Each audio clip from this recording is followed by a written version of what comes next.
नमस्कार दोस्तों, आप सभी का मेरे चैनल में एक बार फिर से स्वागत है। आज मैं आप लोगों के समक्ष प्रस्तुत करूंगी मोक्षदा एकादशी व्रत कथा। 11 दिसंबर यानी आज ही के दिन मोक्षदा एकादशी व्रत है। इस दिन गीता जयंती भी मनाई जाती है। इस व्रत का पुण्य पितरों को दान करने से उन्हें मोक्ष की प्राप्ति होती है। मोक्षदा एकादशी पर भगवान श्री कृष्ण ने अर्जुन को गीता का ज्ञान दिया था, इसलिए इस जयंती को गीता जयंती के नाम से भी जाना जाता है। पद्म पुराण में मोक्षदा एकादशी की व्रत कथा दी गई है, जिसके पाठ करने से मोक्षदा एकादशी का व्रत पूरा होता है। तो आइए जानते हैं क्या है मोक्षदा एकादशी की व्रत कथा। महाराज युधिष्ठिर ने कहा, हे भगवान, आप तीनों लोकों के स्वामी, सबको सुख देने वाले और जगत के पति हैं। मैं आपको नमस्कार करता हूँ। हे देव, आप सबके हितैषी हैं, अतः मेरे संशय को दूर कर मुझे बताइए कि मार्गशीर्ष एकादशी का क्या नाम है। उस दिन कौन से देवता का पूजन किया जाता है और उसकी क्या विधि है, कृपया करके मुझे बताएं। भक्त वत्सल भगवान श्री कृष्ण कहने लगे कि धर्मराज, तुमने बड़ा ही उत्तम प्रश्न किया है। इसके सुनने से तुम्हारा यश संसार में फैलेगा। मार्गशीर्ष शुक्ल एकादशी अनेक पापों को नष्ट करने वाली है। इसका नाम मोक्षदा एकादशी है। इस दिन दामोदर भगवान की धूप, दीप, नैवेद्य आदि से भक्तिपूर्वक पूजा करनी चाहिए। अब इस विषय में एक पुराणों की कथा कहता हूँ। गोकुल नाम के नगर में वैखानस नामक राजा राज्य करता था। उसके राज्य में चारों वेदों के ज्ञाता ब्राह्मण रहते थे। वह राजा अपनी प्रजा का पुत्र व्रत पालन किया करता था। एक बार रात्रि में राजा ने स्वप्न देखा कि उसके पिता नरक में हैं। उसे यह जानकर बड़ा आश्चर्य हुआ। प्रातःकाल वह विद्वान ब्राह्मणों के पास गया और अपना स्वप्न सुनाया। कहा, मैंने अपने पिता को नरक में कष्ट उठाते हुए देखा है। उन्होंने मुझसे कहा है कि पुत्र, मैं नरक में पड़ा हुआ हूँ, यहाँ से तुम मुझे मुक्त कराओ। जब से मैंने ये वचन सुने हैं तब से मैं बहुत ही बेचैन हूँ।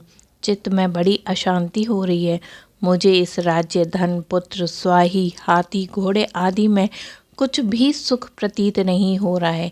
मैं क्या करूं?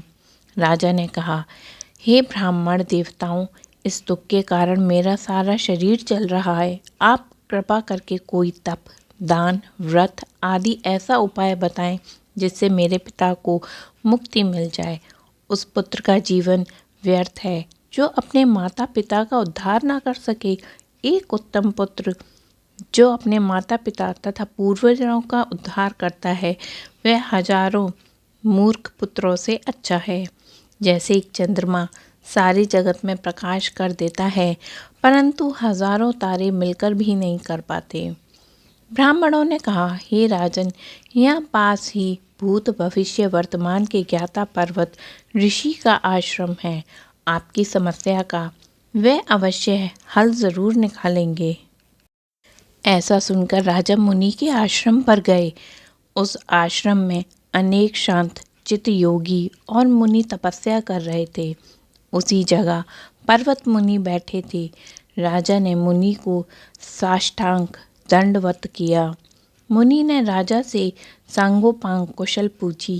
राजा ने कहा कि महाराज, आपकी कृपा से मेरे राज्य में सब कुछ कुशल मंगल है, लेकिन अचानक मेरे चित्त में अत्यंत अशांति होने लगी है।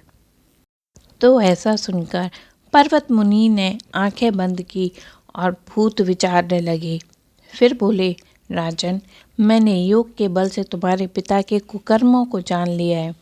उन्होंने पूर्व जन्म में कामातुर होकर एक पत्नी को राशि दी, किंतु सौत के कहने पर दूसरी पत्नी को ऋतुदान मांगने पर भी नहीं दिया। उसी पाप करने के कारण तुम्हारे पिता को नरक में जाना पड़ा। तब राजा ने कहा, इसका कोई उपाय बताइए। मुनि बोले, हे राजन, आप मार्गशीर्ष एकादशी का उपवास करें। इस उपवास के पुण्य को आपने पिता को संकल्प कर दें और इसके प्रभाव से आपके पिता की अवश्य नरक से मुक्ति होगी। और मुनि के ये वचन सुनकर राजा महल में वापस आए और मुनि के कहने के अनुसार कुटुंब सहित मोक्षदा एकादशी का व्रत किया। इस उपवास का पुण्य उसके पिता को अर्पण कर दिया। इसके प्रभाव से उसके पिता को नरक से मुक्ति मिल गई। स्वर्ग में जाते हुए वह पुत्र से कहने लगे कि पुत्र तेरा कल्याण हो। यह कहकर वह स्वर्ग चले गए। मोक्षदा एकादशी का व्रत मार्गशीर्ष महीने की शुक्ल पक्ष में आता है। इस व्रत को करने से सारे पाप नष्ट हो जाते हैं और मोक्ष की प्राप्ति होती है।